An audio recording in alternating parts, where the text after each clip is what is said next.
And with the school year starting next Monday, the clock is ticking for the Clark County School District and the largest teachers union to reach a deal. We're now hearing from the district about a key part of negotiations, money for teacher raises. $250 million was set aside by a state law to be spent on salary increases, but the school district is wary of doing just that. Fox 5's Mike Allen joins us now to explain. And Mike, why is the district opposing using that money?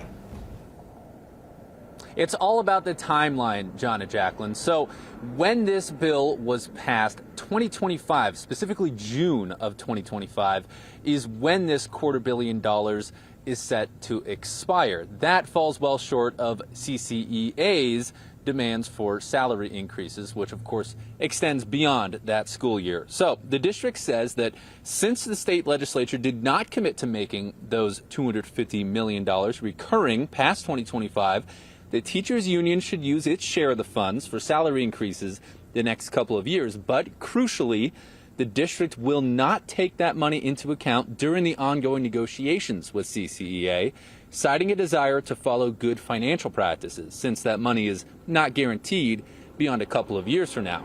I reached out to CCEA today for comment, was told that they would not be able to provide a comment tonight. Reporting live tonight, Mike Allen, Fox 5 News, local Las Vegas.